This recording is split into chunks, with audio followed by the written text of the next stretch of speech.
本日はウクライナの国会であるウクライナ最高会議から4人の議員の皆さんにお越しいただきました。日本とウクライナの友好議員連盟の代表団として今月の15日から来日されています。自民党の森英介議員が会長を務めている超党派の日本ウクライナ友好議連や細田博之衆院議長、尾辻秀久参院議長、山田賢司外務副大臣との会談のほか、公明党の山口那津男代表、立憲民主党の泉健太代表との面会、さらにはメディアとのインタビューなどの日程をこなされて、今日帰国されます。来日の日程の仕上げとして、この日本記者クラブで会見したいとのご要望をいただきまして、おいでいただきました。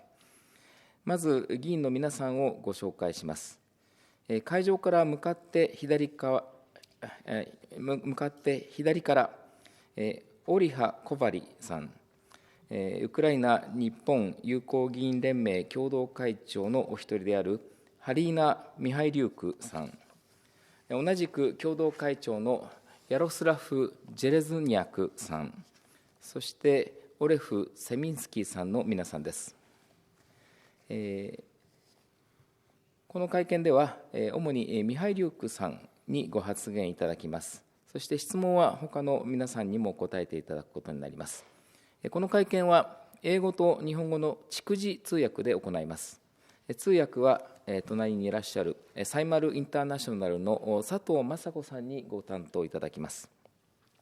ミハイリュークさんにまず通訳込みで20分から30分ほどスピーチをいただいて、その後会場オンラインで参加されている皆さんからの質問にお答えいただきます。質問は会場とオンラインの双方の参加者から受け付けます。英語あるいは日本語でお願いいたします。司会は日本記者クラブ企画委員で NHK 解説委員の出川展恒が担当させていただきます。それではミハイリュークさん、お話をお願いいたします。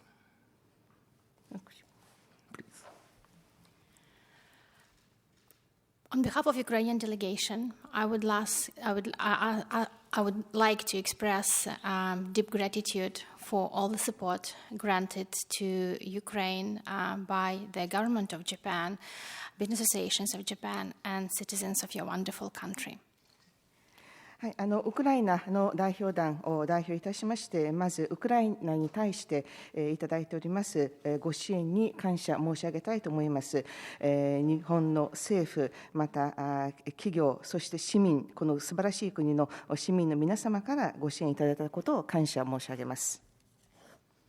Japan has proved to be a reliable partner during hard times during the full-scale invasion to Ukraine, and we do appreciate it a lot. この難しい困難な時期、このウクライナが侵攻された最中も日本は信頼できるパートナーであるということを示していただき、大変感謝しております。All the support kindly provided by your country to Ukraine is very much valuable for Ukrainian citizens and is existentially important for us. そして、日本からいただいたご支援に関しましては、ウクライナの市民、そして私ども皆、大変貴重なご支援であると感じております。We had a very much useful and effective visit to your wonderful country, and I'm sure that it will give a new push to the tightening of cooperation between Ukraine and Japan. 今回、この素晴らしい国を訪れまして、とても有益で効果的な来日であったと思っておりますし、またこれによって日本とウクライナとの間の関係がさらに緊密になると思います。We've met speakers of both upper house and lower house of the parliament, and with the heads of all the parties, and we truly appreciate all the cooperation and support that was provided to us. 今回、衆参両院の議長の方々、また政党の党首の方々ともお会いしてお話しすることができました。私どもに対していただいております協力を大変嬉しく思います。Yesterday, the International Crimean Platform started in Croatia, in Zagreb, and we very much appreciate that the Speaker of your lower house of the Parliament addressed us. That is highly important for us, and we would like to stress our gratitude for this. そして昨日この国際的なExcuse me, could you repeat yesterday what?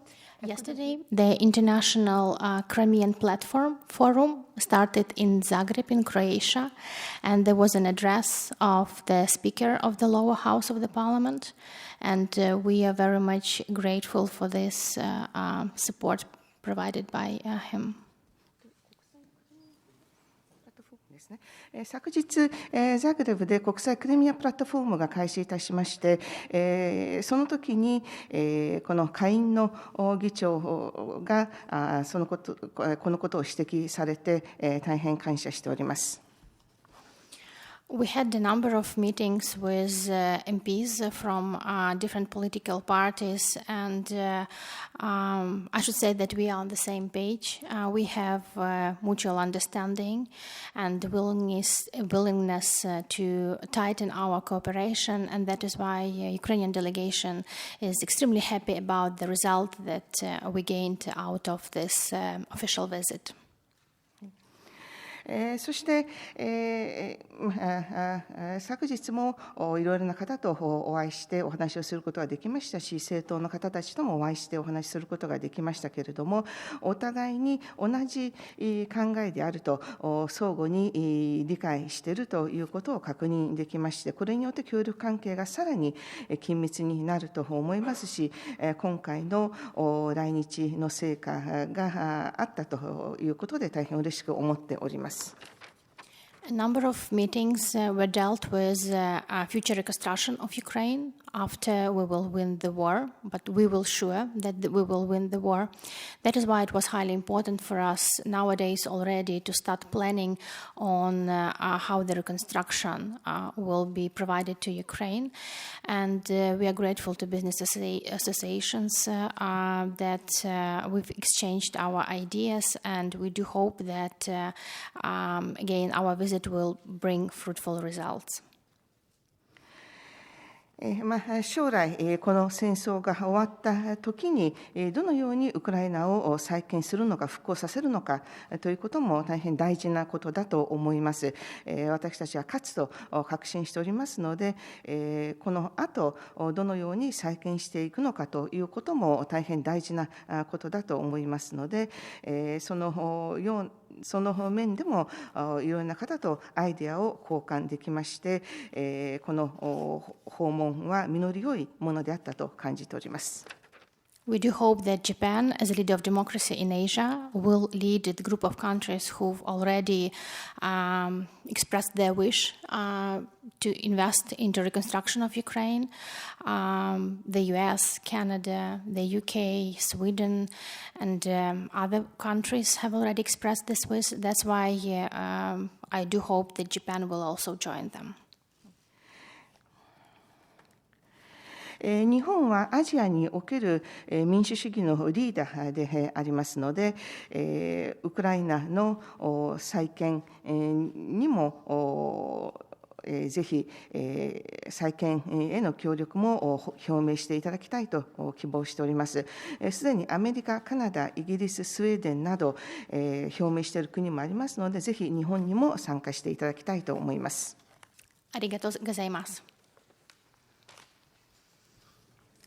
どうもありがとうございました。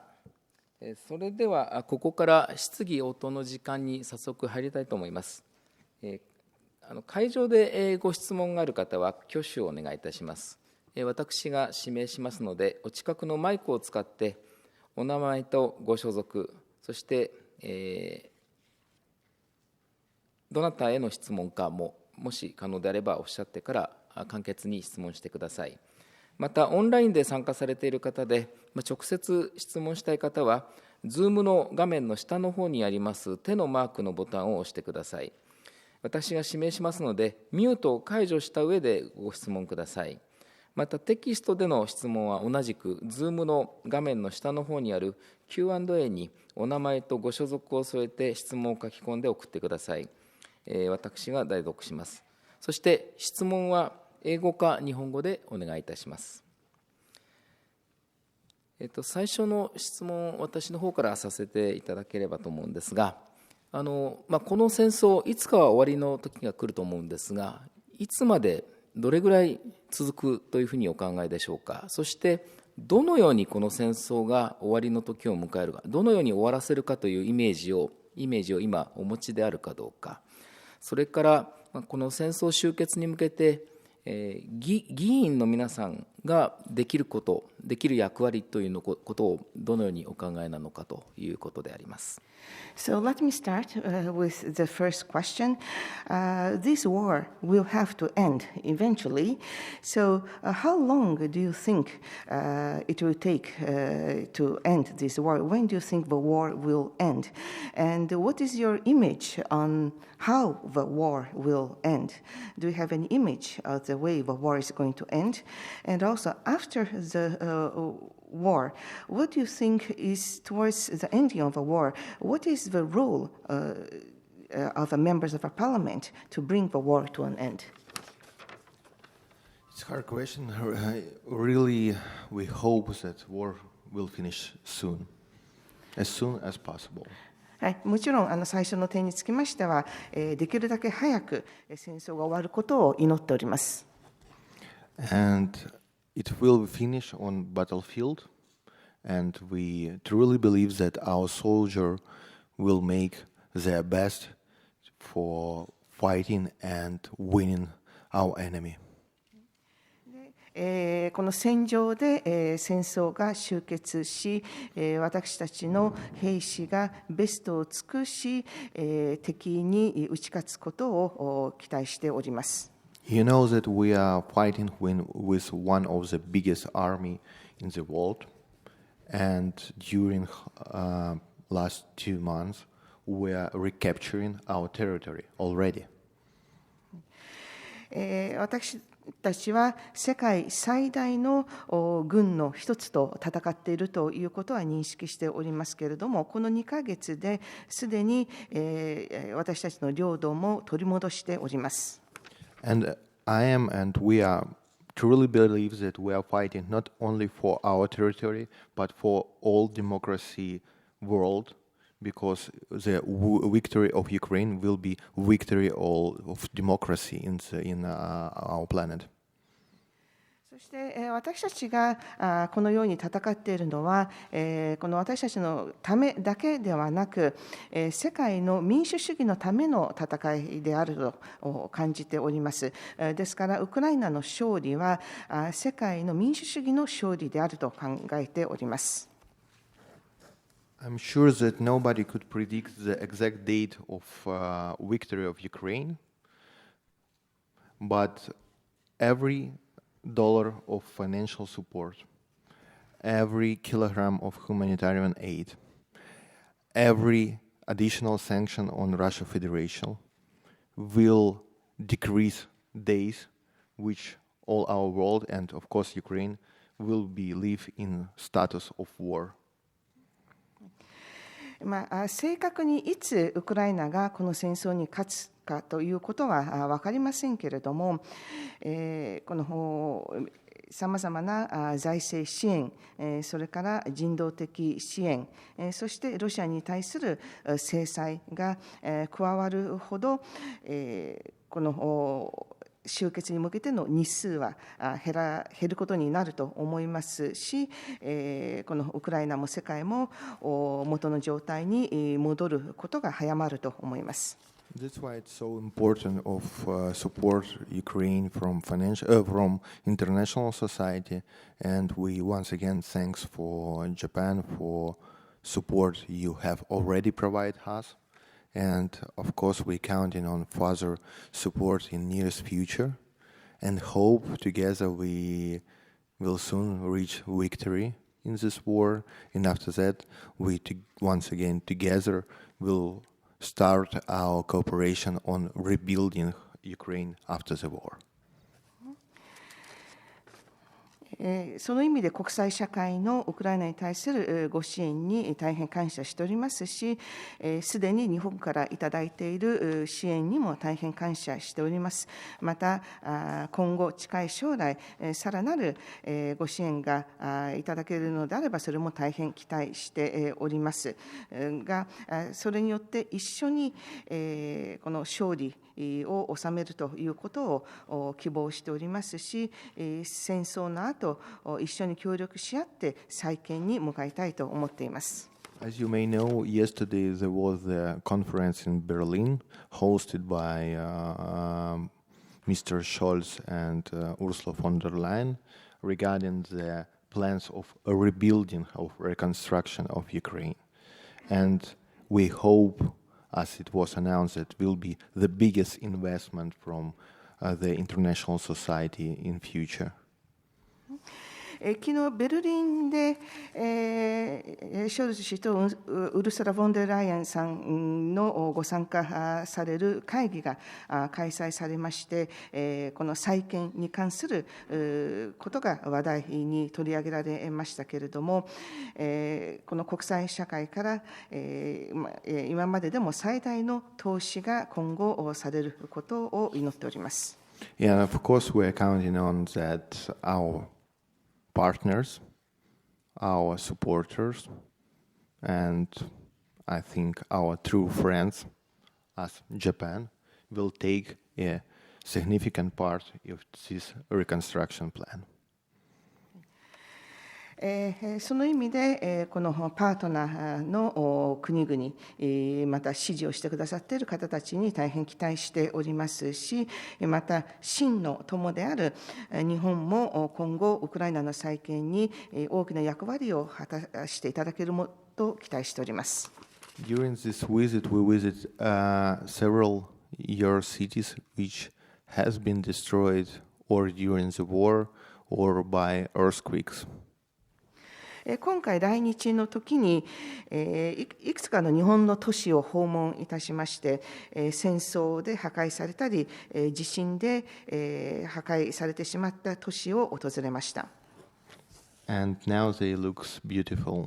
So our dream and our plans rebuild also our cities, that they also looks beautiful after, unfortunately, this war. でそれらの都市は今はとても美しくなりました。ですから私たちの計画、私たちの夢というのは戦争の後同じように美しい都市に再建していくということです。Thanks. ありがとうございました。ありがとうございました。それでは質問いかがでしょうか。どうぞ。マイクのところで。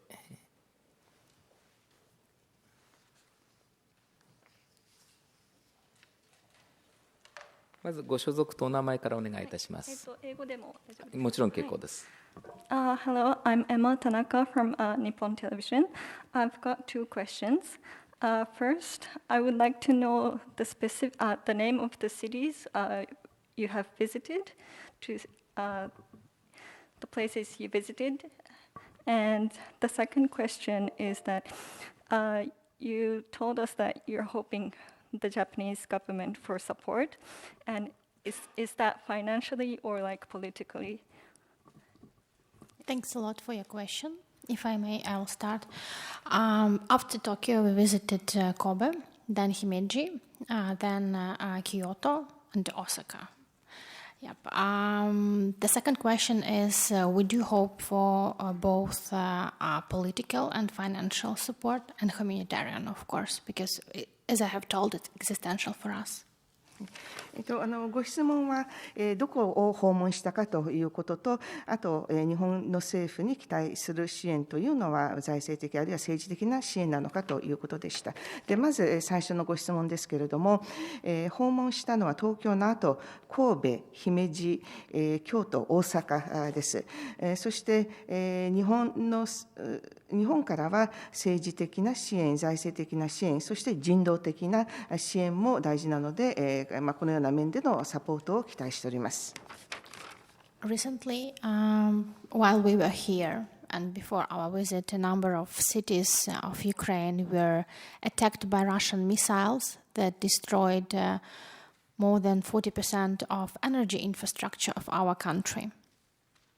そして私たちが来日している間、最近のことですけれども、ロシアがいくつかのウクライナの都市にミサイル攻撃をしまして、エネルギーインフラの 40% が破壊されてしまいました。So we experienced blackouts along the country. There is no water supply, electricity, warmth supply, and in Ukraine currently the temperature is 0 or +3. その結果、停電が起こりましたし、また水もなく電力もないという状態ですが、ウクライナの温度は今0度から3度ぐらいです。We have a very high need and demand to, if possible, to get the transformators, generators, and other pieces of electricity supply that can help us to survive the winter. Again, that's really existential and crucial for Ukrainians. で今は、この電力を供給するための変電所とか発電所が本当に必要な状態であります。冬を乗り越えるために、このウクライナ人にとっては生きていくために不可欠なものです。Winter clothes for our army was also discussed, and a number of other issues that we do need now. Thank you. そこで、この今本当に必要なものであると今議論をしております。ありがとうございます。どうぞ。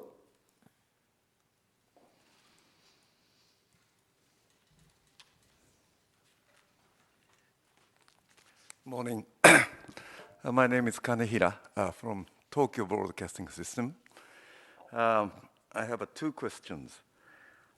First question is about what is your reaction this year's Nobel Peace Prize winner, including Russian or Belarusian human rights organization or activist.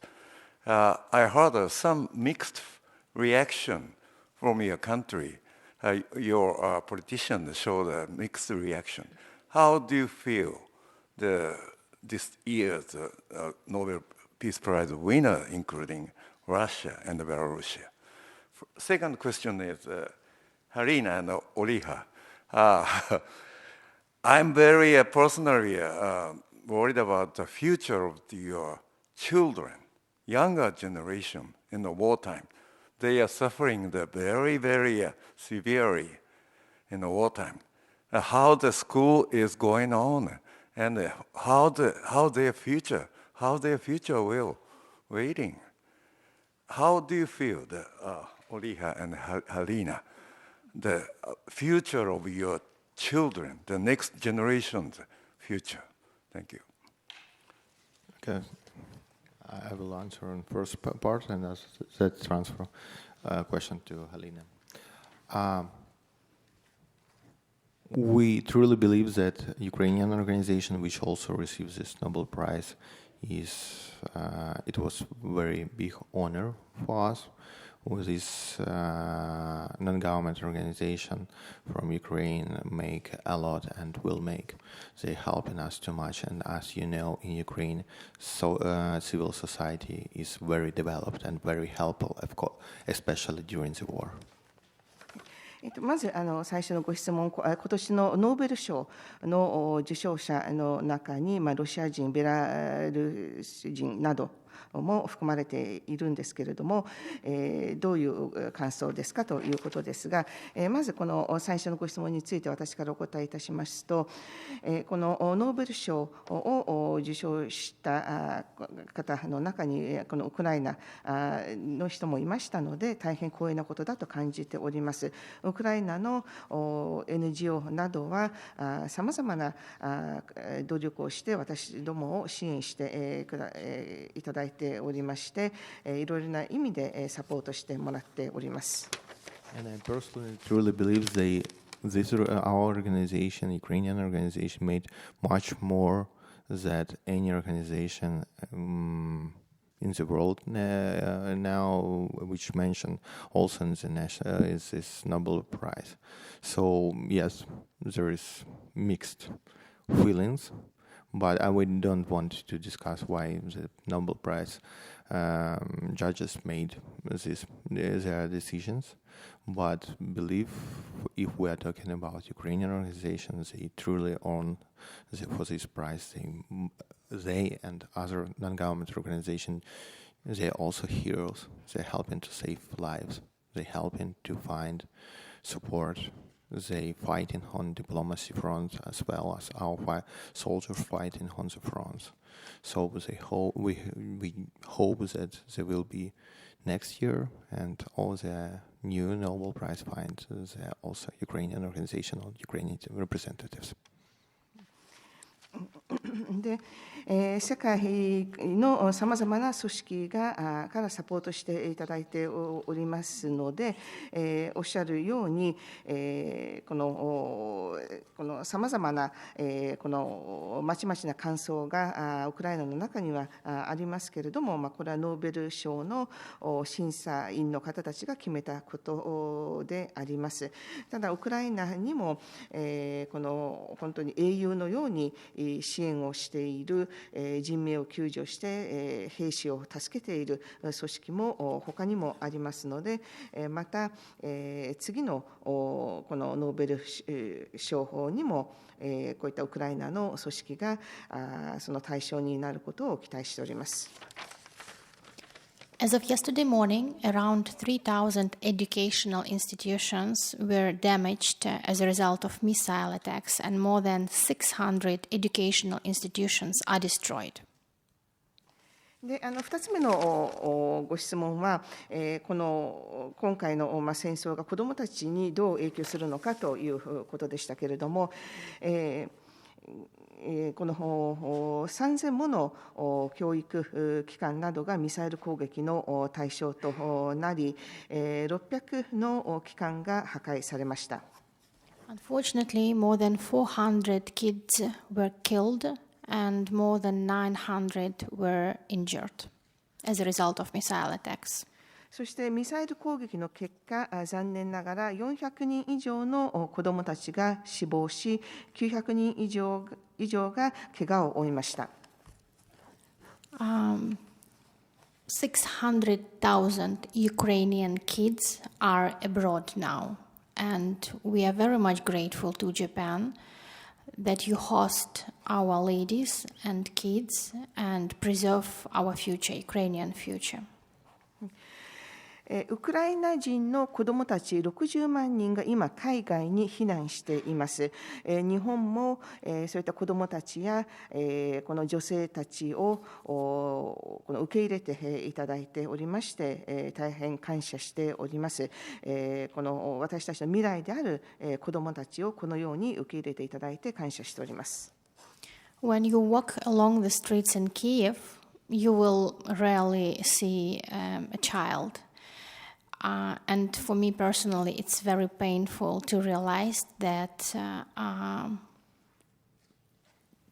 we do not have normal families here, that kids are away, and we as Ukrainian parliament, we will do our best to have them home to peaceful Ukraine as soon as possible. このキーウの街の中を歩くと、めったに子どもを目にすることがありません。個人的にはこれは大変苦しいことだと感じております。家族がこのバラバラになって、子どもたちは違うところに避難している状態です。で、ウクライナの議会としてはベストを尽くし、平和を取り戻したときに、できるだけ早くその子どもたちを家に戻したいと思います。Despite the war, Ukrainian schools do operate in online mode predominantly, because unfortunately, as a result of air attacks and air raids, that brings almost not possible to provide secure environment for kids to study in offline mode. 戦争のために、ほとんどのウクライナの学校は今オンラインで授業をしております。この空襲もありますので、残念ながら、この対面で、この子どもたちが安全に勉強することができません。So it's already 3 years that our kids study online. Firstly, it was because of COVID, and nowadays it's because the full-scale war. で、子どもたちがオンラインで勉強するようになってもう3年経っています。最初はコロナのためにオンラインの授業だったんですが、今は戦争のためです。The horror reality in Ukraine is that both schools, kindergartens, universities are targets for Russian missiles. で、このウクライナでの厳しい現実ですけれども、ウクライナの学校や幼稚園や大学がミサイル攻撃の標的となっております。Russia is a terrorist state, and it doesn't stop in front of educational institutions, hospitals, birth houses. They don't care whom to kill, basically, because their main aim is genocide of Ukrainians.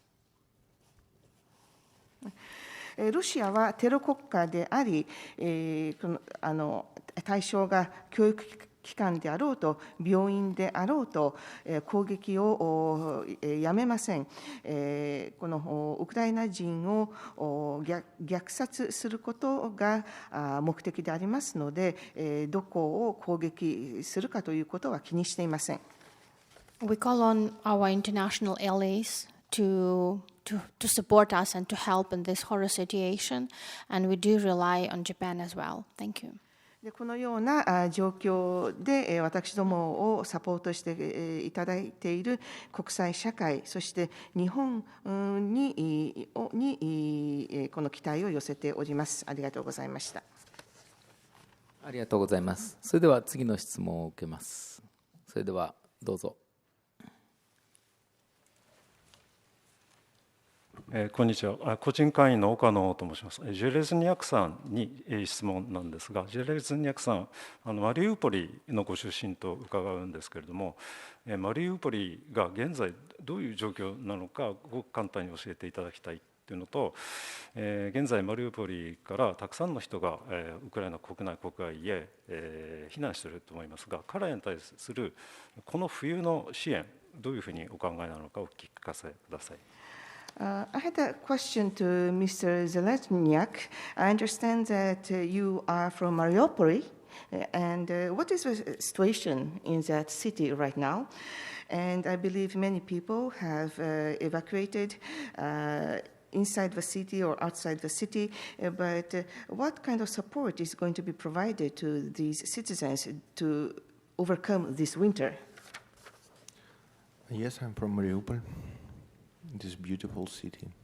It was a beautiful city on the bank of Azov Sea, which for 3 months has been almost destroyed. はい、確かにマリウポリの出身でありますし、美しい都市でしたが、この3ヶ月でほとんど破壊されてしまいました。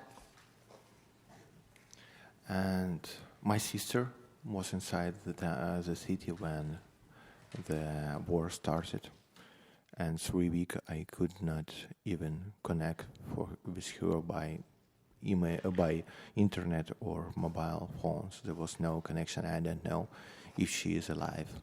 and her family alive. で私の姉妹がこの攻撃が始まった時に市内にいましたけれども、全く連絡が取れず、インターネットも携帯電話もつながらず、生きているかどうかわからないという状態でした。Several months, more than 400,000 people lived without electricity, without water, without food, without medicine, without warmth in their houses. They have not house because it's already have been destroyed. でもう何ヶ月にもわたって40万人が水も食べ物も薬もない状態で暮らして、家が破壊されずに残っているのであれば水、食べ物、薬がない状態で過ごしています。More than 20,000 citizens of Mariupol have been killed by shelling, bombing, even before occupation. And when my sister get out from the town, she said that she saw dead bodies on every corner, and they closed their eyes for her child, for him not to see that, because it was the hell on the earth. この占領される前からすでに爆撃によって2万人が亡くなっています。で、私の姉妹がこのマリウポリを出るときにあまりにも悲惨な状態なので目を開けていることができなかったと、見ることができなかったということでした。A lot of children who live with their parents in Mariupol has been forcibly taken and departed on Russian territory, and we still don't know where they are. で多くの子どもたちが家族から引き離されて強制的にロシアの領土内に連れて行かれて今どこにいるのかわからないという状態です。More than 200,000 of citizens of Mariupol now get out from the city, and now in Ukraine, the more than 70,000 they are abroad, but still there is a lot of people, thousands of people we don't know, are they alive, are they captured in Russian territory, or they already dead. そして、この20万人以上がもうウクライナの他の都市に避難していますし、7万人が海外に避難しています。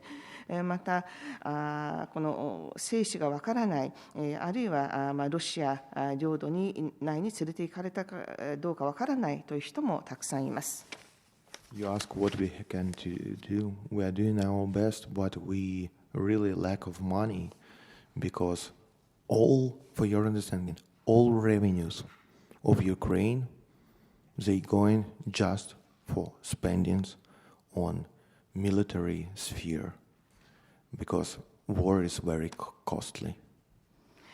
ベストを尽くしたいと思っていますけれども、資金が足りません。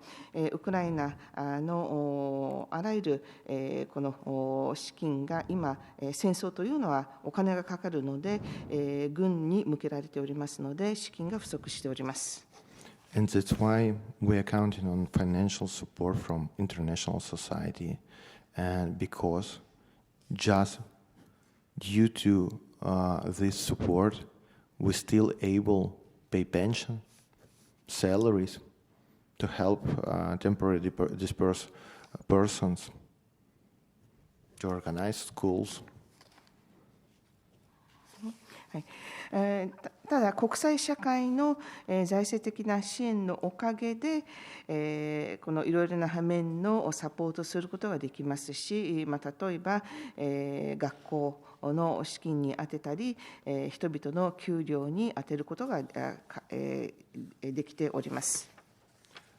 In this year, your government already provide us financial support like $600 billion.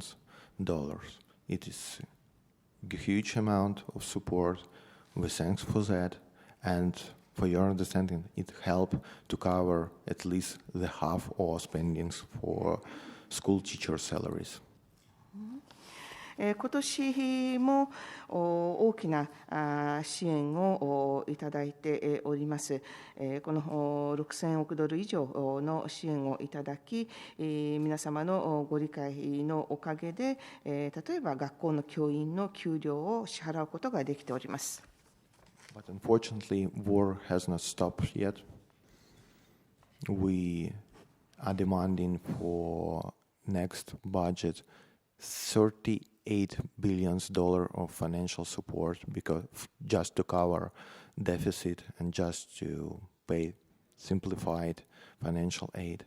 And of course, during our meetings, we highlighted that we counting on further financial support from Japan, just because we have to survive during this war and help our people to survive in this situation. そして、しかし残念ながら戦争はまだ終わっていませんので、今年の予算では、さらに、$380億の財政的なサポートを必要としております。これ赤字を埋めるために、またこのいろいろな面での支援をするためにでありますけれども、その意味で今回いろいろなところとミーティングをしましたけれども、日本からのサポートにもお願いしているわけであります。この人々が生き残るために、またこの戦争を乗り越えていくために必要なものです。Unfortunately, Mariupol is not only one story in Ukraine. The same situation with Severodonetsk, Lysychansk, Kherson, and Volnovakha, and I could count this city very long. That's why it is very important to highlight that without financial support, there will be humanitarian catastrophe just in the center of Europe in 21st century. And that's why we are here to ask for such support. でこのようなこの状況に置かれている都市はマリウポリだけではありません。ヘルソンやその他の多くの都市が同じような困難に直面しております。また財政的な支援がなければ、この人道面でのこの環境が破綻を迎えてしまいます。21世紀、このヨーロッパの真ん中でそのようなことが起こってしまうわけでありますので、だからこそ今回来日をして皆様のサポートをお願いしているわけです。But I believe that we will win. Together we will rebuild Mariupol and other cities together after our victory. Thank you. で皆様と一緒にマリウポリや他の都市をこの再建していきたいと思っております。Thank you. ありがとうございました。それでは次の質問どうぞ。それではどうぞ。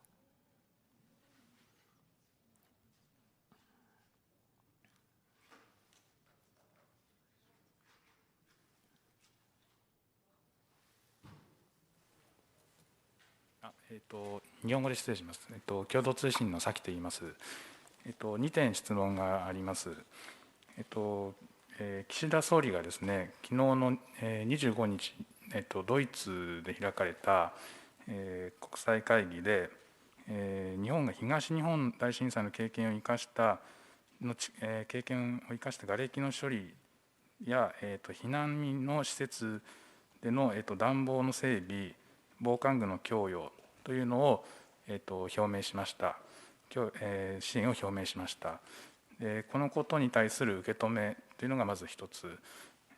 それから、今回の滞在でですね、政府の関係者以外でも、いろんな経済団体ですとか、民間団体ともお会いされていたと思いますけれども、具体的にすでに決まった支援、もしありましたら、教えてください。Yes, I have two questions. One is that Prime Minister Kishida expressed that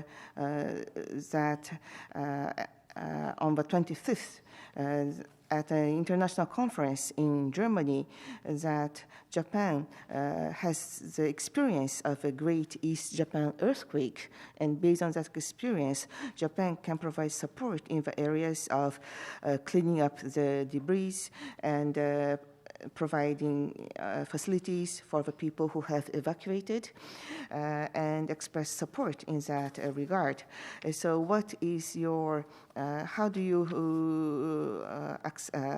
what are your takes about this expression of support by the Prime Minister? And secondly, besides the Japanese government, I think you have visited other economic organizations and private sector companies. So is there any actual support already been decided by these private sector companies and organizations? If there's anything in more concrete terms that you can tell us, could you tell that? We are very grateful for support that was expressed by your Prime Minister. True to say that you are the leader in the world when we talk about disaster management because of the catastrophes that unfortunately you had to experience in the past, and we are looking forward for exchange of information, for your knowledge in this regard. 日本の総理が表明されたサポートは大変感謝しております。日本は過去にも、残念ながらいろいろな災害を経験されていますので、その意味で防災とか災害管理については世界でのリーダーであると思います。その意味で日本と情報を交換し、さらに知識の交換ができることを期待しております。We were very much thrilled to get this information from your Prime Minister, as well as you have also great experience in the management of nuclear disasters. You know that Energodar energy plant in the middle of Ukraine is the biggest one in Europe nowadays, is occupied by Russian terrorists. また、このようにな情報を昨日総理から発信されて大変嬉しく思います。また日本は原子力事故の対応の経験もおありです。で、ヨーロッパ最大の発電所であるこの発電所がウクライナにありまして、それが今ロシアのテロリストに占領されています。Almost every week, we are getting threats from Russian side that they would like to bomb this nuclear power plant and cause the catastrophe. That is why it is highly important for us. Also, it was important for us to discuss with the counterparts possible prevention and the options how to deal better if this threat will be performed. ほぼ毎週のようにロシアはこの原子力発電所を爆撃するという脅威を表明していますが、したがって私たちにとりましてはそういった災害を防ぐためにどういうことができるのか、カウンターパートの方たちとお話をすることが大変大事だと思いますし、また実際に攻撃された場合にどういう選択肢があるのかといういうことも議論したいと思っております。My colleague Oleg Siminsky is also a member of our delegation, and he's deputy head of the Committee on Energy, and he would like also to add on the point. Yes, I would like to answer for the second question. Yes, we met with the business association, Japanese Business Association, JETRO and JICA. でこのエネルギーを担当しておりますゼミンスキーからも、このご質問にお答えしたいと思います。日本の経済団体とこのご指摘のようにお会いいたしましたし、JETROや JICA ともお会いいたしました。And for example, which companies, Japanese companies who are on energy sector, we gave the list of very urgent needs of Ukraine. で例えば日本のエネルギーセクターの企業などについて、このウクライナの緊急事態に対して対応できるこういったリストなどについて伺いました。As Galina said, the 40% is destroyed now about Russians bombing. で先ほどお話がありましたように、ロシアの爆撃によって 40% が破壊されています。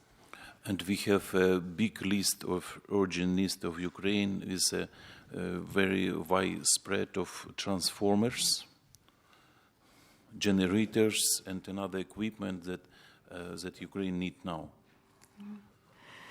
そして、緊急に必要となっている、もののリストとしては大変長いリストになります。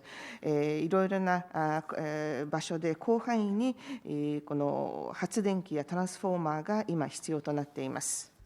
And also we are looking forward for the future, and we invite companies, private companies of Japan, first to reconstruct the national economy. また将来は今後はこの国の経済を再建するためにぜひ日本の民間企業にも参加していただきたいと思っています。And after we win the war, to invest to Ukraine both of money and technologies. そして私たちが戦争に勝利を収めた後は金銭的にもまた技術的にもウクライナに投資していただきたいと思います。We're not said that will be tomorrow, but I think for the near future it will be. Thank you. すぐ明日というわけではないんですけれども、近い将来そうなると思います。ありがとうございました。はい、ありがとうございます。それでは次のご質問どうぞ。では大野さん。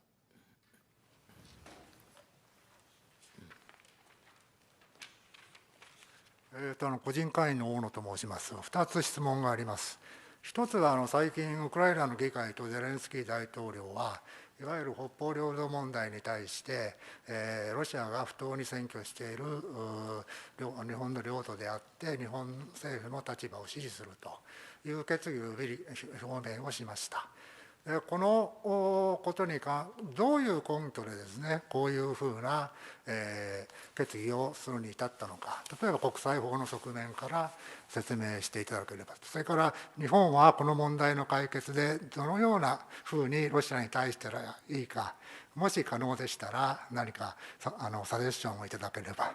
でもう一点はですね、ウクライナ力による現状変更ですね、ロシアのやってることは絶対許してはならないのですが、一方で戦争っていうのは市民に多大な被害を起こすため、やっぱり起きたということは悲しいことであります。でここに至るまでに何かもっとできなかったかということですね。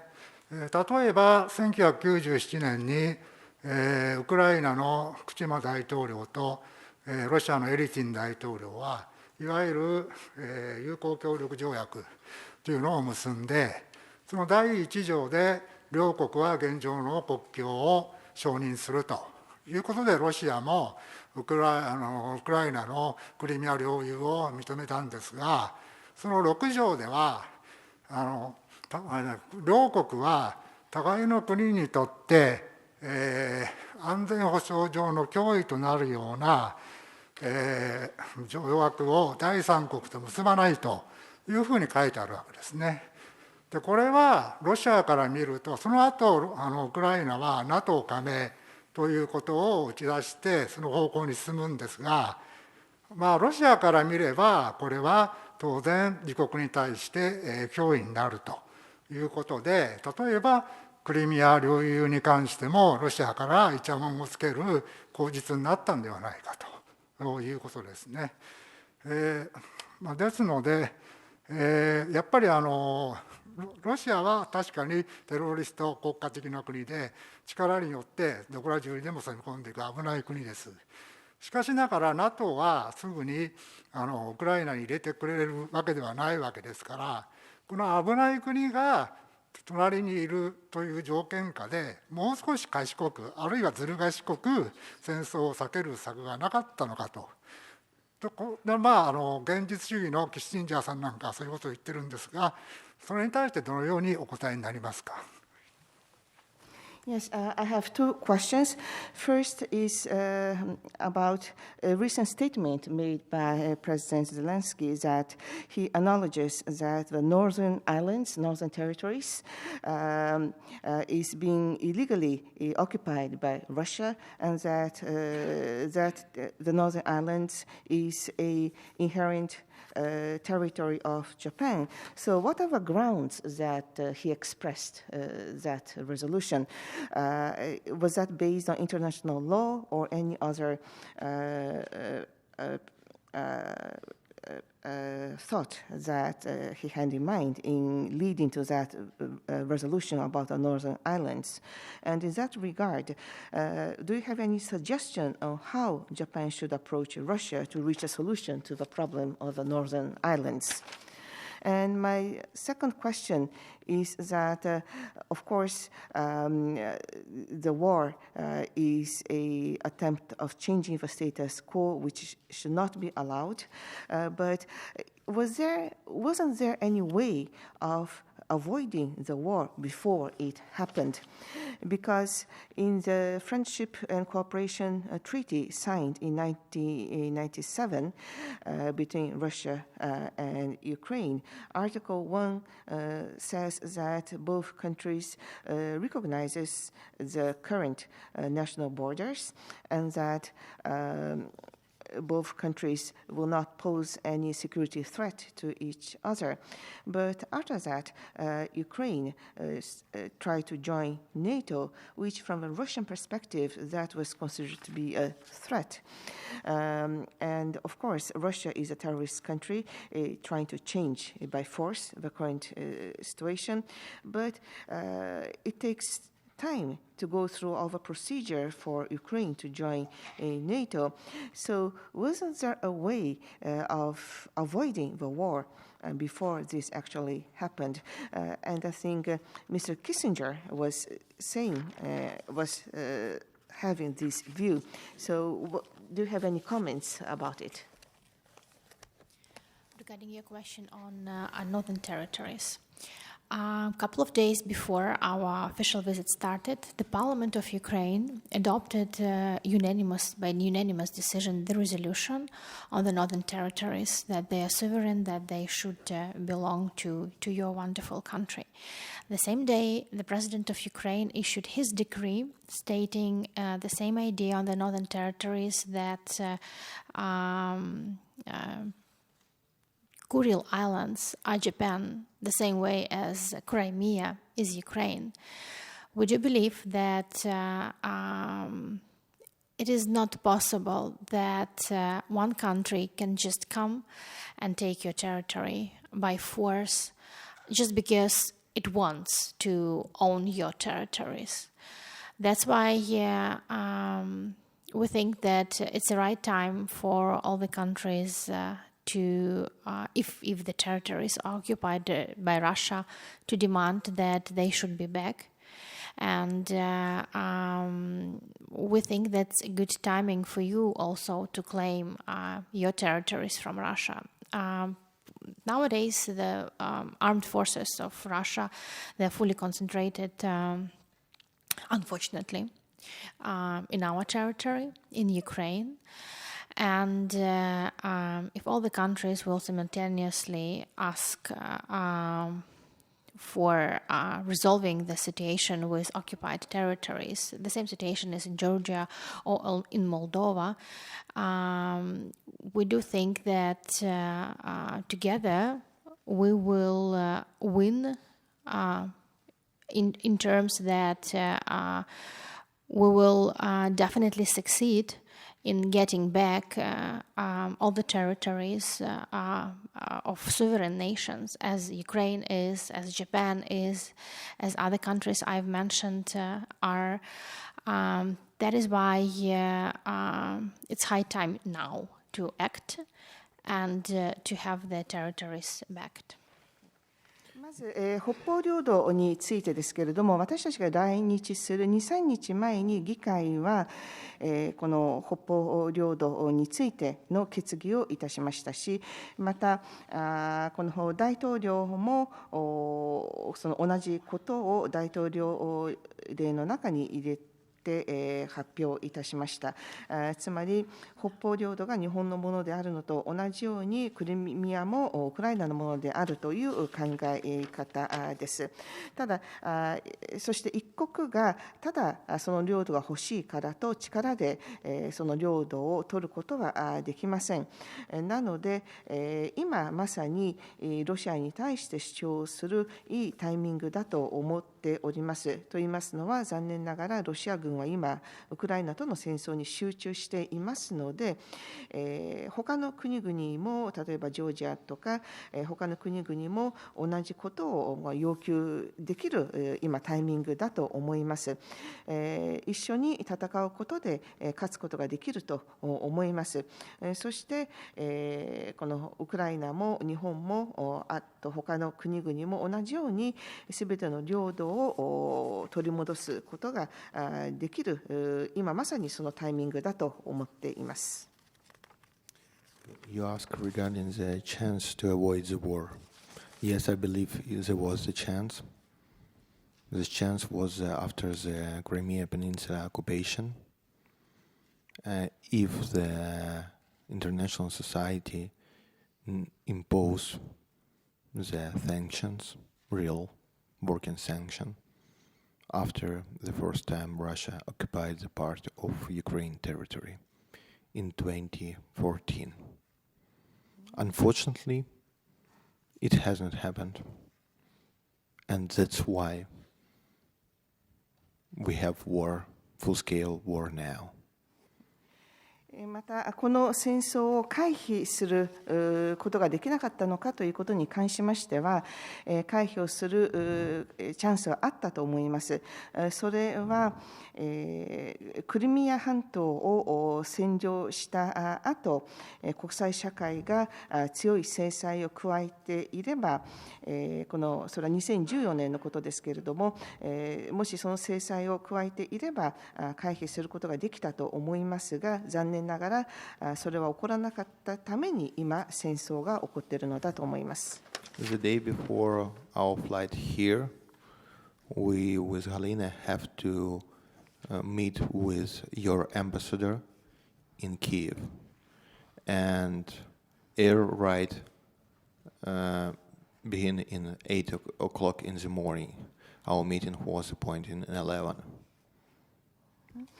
で来日する前日に私たちはキーウにいる日本の大使の方とお会いしまして、この朝8時にその時空襲がありました。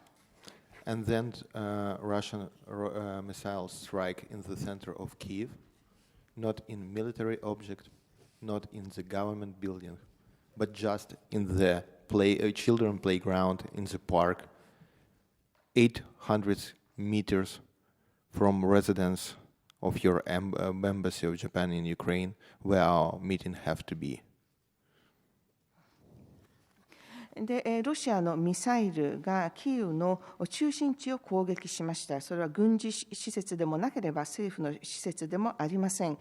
子どもたちが遊ぶような公園でしたし、また住宅街から800メートルという場所で私たちがミーティングをする日本の大使公邸の近くでした。At least 8 people have been killed. Our major university, which situated near here, also was damaged. And for Russian budget, such missile strike cost at least $300,000. And let's be honest, this price also paid by taxes from international companies which still, after the raping in Irpin, after the striking in the children's playgrounds, after destroying the Ukrainian medicine infrastructure, still these international companies operate in Russia Federation and paying tax for Russian budget, sponsoring the war. でこの攻撃によって少なくとも8人が死亡しました。そして、キーウにある、大きな大学も被害を受けました。でこういう攻撃をするたびにロシアにとっては30万ドルのコストがかかっています。でそのコストというのは税金から来ているわけです。そしてこの戦争が始まって子どもたちも攻撃され、ウクライナの破壊が始まった後も、ロシアにとどまっている国際的な企業が納税をして、その税金でロシアは攻撃をしているわけです。Of course, Russia is a terrorist country. Let's be honest. How we calling people or organization who sponsoring terrorists? And when there is still business operation, business as usual. With Russia, we are not avoiding future wars. And of course, we're in these situations look like support of Russia. That is very important to receive from international society as much sanction as you could impose.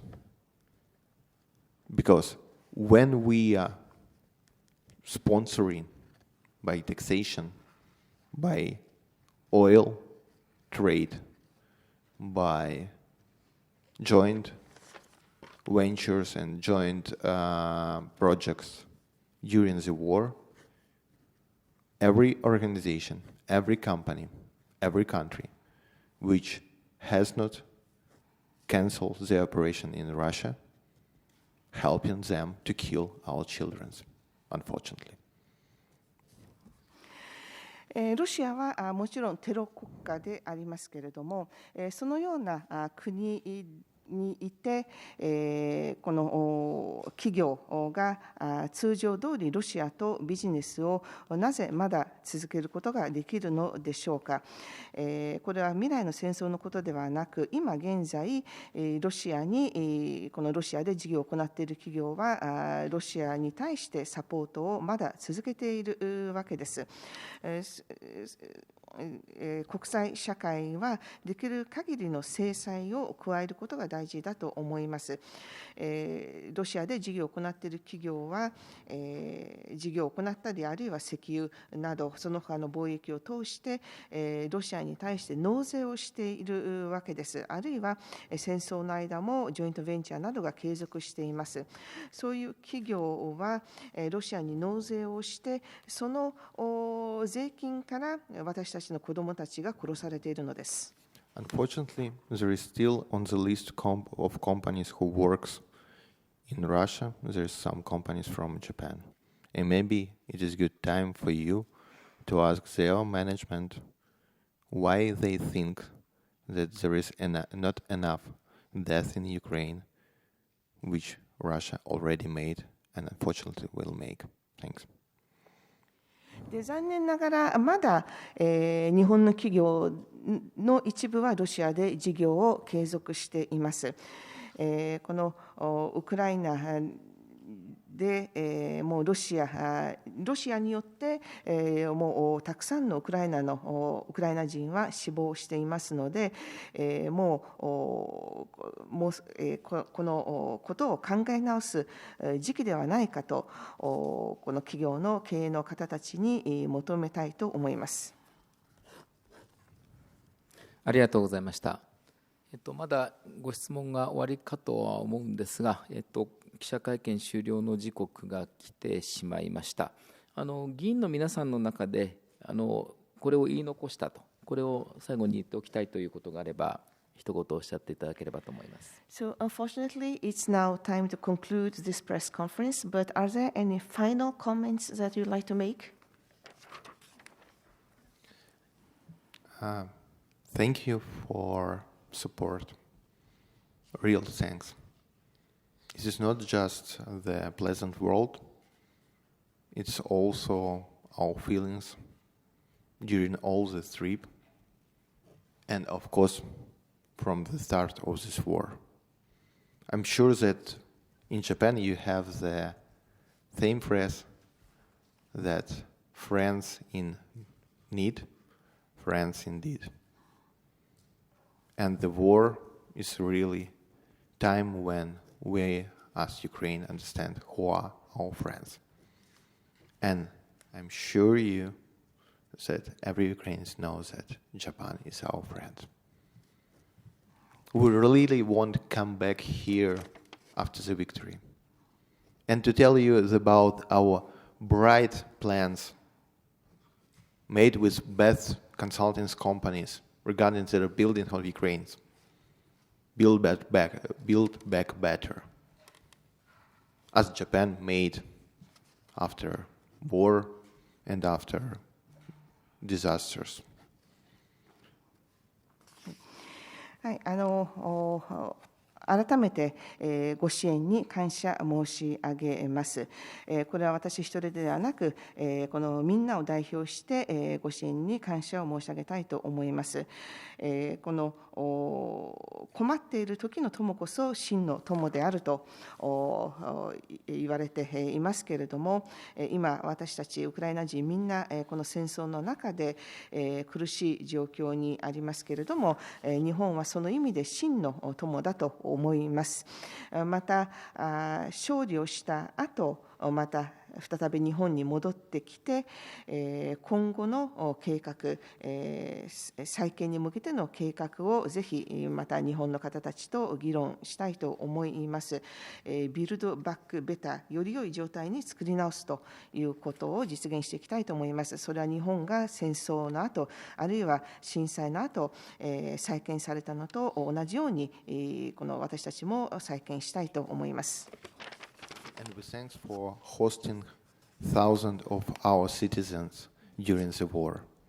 So we ask now Japan as our friend to help us with humanitarian, financial, and diplomacy support to win the war and give a chance for our citizens come back home and together with you rebuild democracy world. Thank you. また何千人もの私たちの市民を受け入れてくださりありがとうございます。日本は真の友人だと思いますので、ぜひ人道的あるいは財政的にこの戦争の間サポートをしていただきたいと思っております。そしてまた民主主義を再建するためにこの戦争の後市民が帰国できるようにしたいと思います。Next year, Japan will lead J7, and we do hope that peace will come to Ukraine and to all democratic countries next year. 来年、日本は G7 の議長国です。来年はウクライナとすべての国に平和が訪れることを祈っております。We truly believe that only together we can win, and your support is highly important for us. We are very much grateful for all the counterparts that we have met during our visit. We are very happy that this visit took place, that it was successful, and the delegation felt in love with Japan, with your wonderful country. And we do hope that in peaceful time we can have more intensive exchange, of personal exchange of delegations to Ukraine and to your wonderful country. また一緒に協力し合うことで勝つことができると思いますし、ぜひ、今回もいろいろなカウンターパートの方たちとお会いしましたけれども、サポートに感謝いたします。今回、この来日が実現して成功したということを大変嬉しく思います。また、平和な時に人と人との交流をさらに深め、日本の方にウクライナに来ていただき、またウクライナから日本に来るという交流をさらに深めていきたいと思います。To Japan and glory to Ukraine. ありがとうございます。ぜひ日本とウクライナの今後のためにお祈りをしております。ありがとうございます。はい、議員団の皆さん、ありがとうございました。この戦争が一日も早く終わること、そして尊い皆さんの命が守られることを祈ります。これで記者会見を終わりにしたいと思います。ゲストの皆さんが退場されるまで、会場の皆さんは席でお待ちください。最後に拍手をお願いいたします。So thank you very much. We hope the war will end as soon as possible, and I hope we will be able to protect as much lives as possible. Thank you very much. This concludes the press conference.